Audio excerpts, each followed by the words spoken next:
All right, this article is from The Hill. It's dated June 19th, and it is called Biden Struggles to Detail Post-Withdrawal Afghanistan Plans. Now, if you remember, Biden said he was going to withdraw all American troops from Afghanistan by September 11th. So we'll see what they're talking about here. The Biden administration is struggling to articulate how it will keep Afghanistan from falling to the Taliban after American forces depart, even as the U.S. is more than halfway through its troop withdrawal. The Pentagon's top brass have insisted the U.S. military will conduct operations launched from outside the country if needed, but they've offered few details on logistics such as where those troops would be based.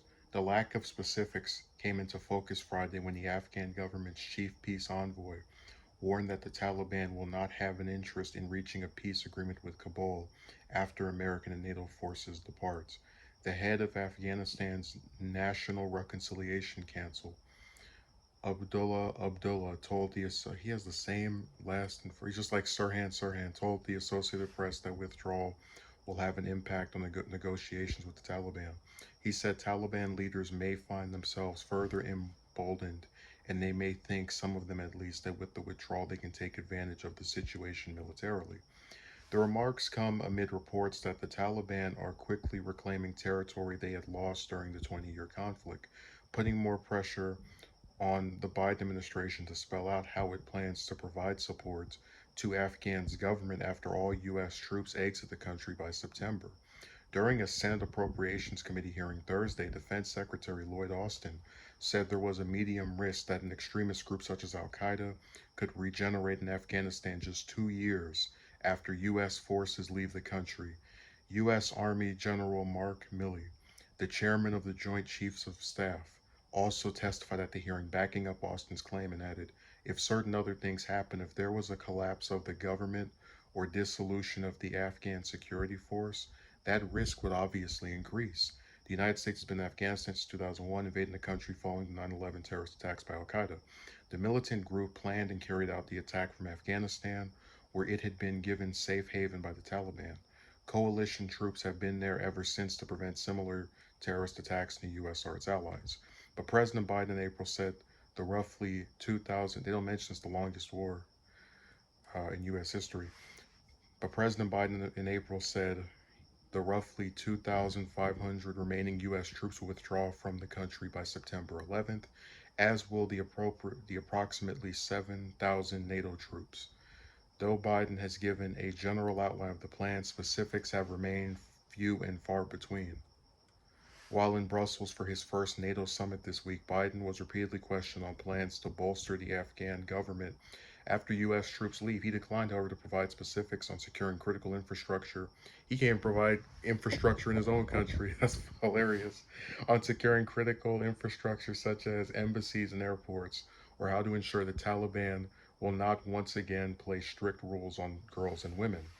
Our troops are coming home, but we agree that our diplomatic, economic, and humanitarian commitment to the Afghan people and our support for the Afghan National Defense and Security Force will endure, Biden said Monday after meeting with other NATO officials. Some lawmakers said they fear that with no solid plan in place, the U.S. is creating a recipe for disaster, especially amid reports of fighting in 80 of the roughly 400 districts. Oh no, I'm very concerned that Afghanistan is going to fall to the Taliban, and that we once again will see the imposition of Sharia law, and that girls and women will not be allowed to pursue an education or participate fully in society, Senator Susan Collins told Milley on Thursday. Senator Janine Shaheen, Democrat of New Hampshire, later followed up questioning whether the United States was working with international partners to protect vulnerable populations once American troops leave. Realistically, if we're not there, we're going to have very limited impact on the protection of those that are still in Afghanistan, Milley replied. Um, so here's the thing, right? I'm someone who tries to kind of attempt to be objectionable. Obviously, I support getting out of Afghanistan. We've been there for what's going on? What is it? Yeah, almost 20 years, because it was like October of 2001 when we went over there. Um, but I have to say, even as someone that wants to leave from there, it is, I think, a legitimate criticism to say that Biden is not being specific in, what he plans on doing after we leave from there. And of course, I would love him to say, hey, listen, we were there for this long. If these people can't protect their own country, like it's not our job to sit there and stay in another region until the end of time that can't take care of itself. Um, I would love for him to just come out and say that would be so perfect. But when he says, we agreed that our diplomatic, economic, and humanitarian commitment to the Afghan people and our support for the Afghan National Defense and Security Force will endure. You see where that's like word salad. It's like more platitudes that don't mean anything. Like if he said, we're going to give humanitarian aid.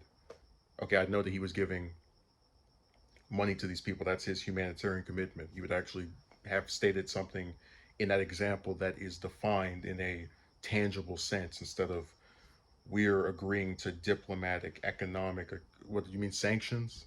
Which is like, like a war without bullets. And, I love this article because there's so much stuff in here that's hilarious. The part where they talk about Abdullah says the withdrawal will have an impact on the negotiation with the Taliban. Well, hell, if you've had somebody that you fought for 2 decades almost getting ready to leave, you probably would feel a little bit differently once they're gone than when they were there.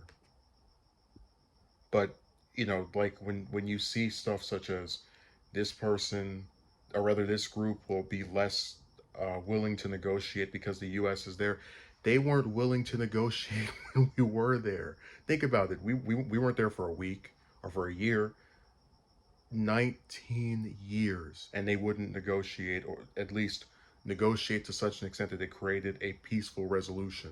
But we're supposed to just, if we just keep staying there, they might negotiate and actually do what we want them to do.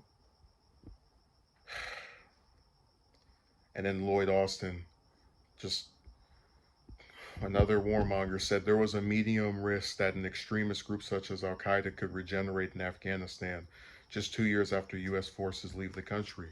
So what? Like, if you protect the U.S., you know, in ways that you didn't do during 9/11, I don't really see the point of being freaked out because we've had other, groups and, like, just other places threaten the United States all the time. We had that with North Korea's leader, where he's like, the world will see this. Like, who cares if this little group of extremists, seizes the opportunity of the U.S. saying, hey, this is going nowhere, let's leave, and goes, we will get you. Then protect the homeland. Actually take precautions to ensure that uh, that particular group and other groups don't succeed in attacking us. Again, it's like when you ask these people, when can we leave from here? When will the mission of whatever our goal was over there finally be achieved?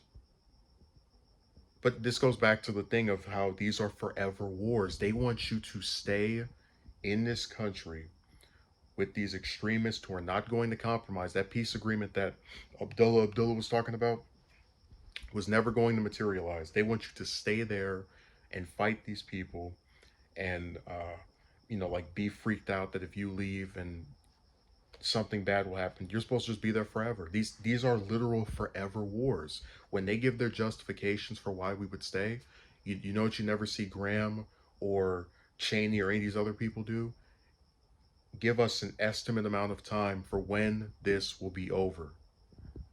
Like, Graham is in a safe state. People like him are going to be in Congress wanting to stay in Afghanistan. They're talking about we should have stayed in Afghanistan until 2040 or 50, because they're not the ones sitting over there getting blown to pieces and being involved in a conflict that goes nowhere and only increases in wasting money and human lives.